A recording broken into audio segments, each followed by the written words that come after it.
আজকে অনেক দিন পরে চিকেন রান্না করলাম, তান্দুরি চিকেন। অনেক বেশি মজাও হয়েছিল, কিন্তু আমার বাচ্চারা তো ভীষণ পছন্দ করেছিল। আসলে গরুর মাংস খেতে খেতে একদম বিরক্ত এসে গেছে সবার, তাই বাচ্চারা বলল যে ওরা চিকেন খাবে।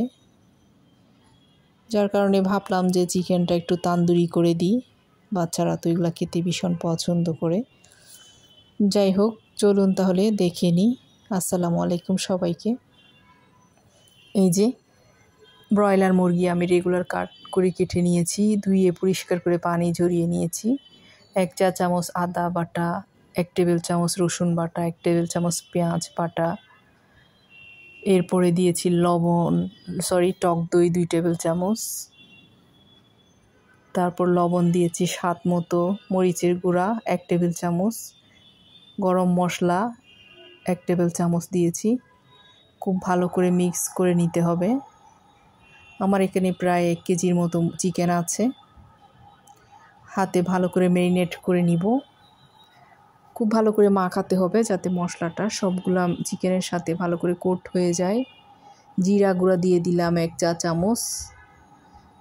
আর সরিষার তেল দিয়ে দিচ্ছি আমি 1 টেবিল চামচ। আসলে আমার এক হাতে ক্যামেরা, তাই আমি এভাবে করেই করতে হচ্ছে ভিডিওটা। যাই হোক, সরিষার তেল 1 টেবিল দিয়েছি, 1 টেবিল চামচ।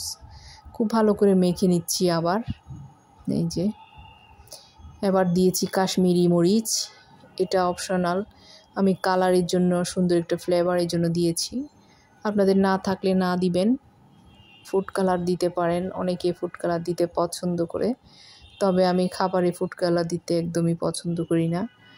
যাই হোক, এখন আমি এটা ম্যারিনেট করে 2-3 ঘন্টা রেখে দিব। আপনারা চাইলে নর্মাল ফ্রিজে রাখতে পারেন, অথবা আধা ঘন্টা 1 ঘন্টা ম্যারিনেট করতে পারেন সময় যদি না থাকে। এখন প্যানে 2 টেবিল চামচ সরিষার তেল দিয়ে সবগুলা চিকেন আমি এভাবে করে বসিয়ে দেব।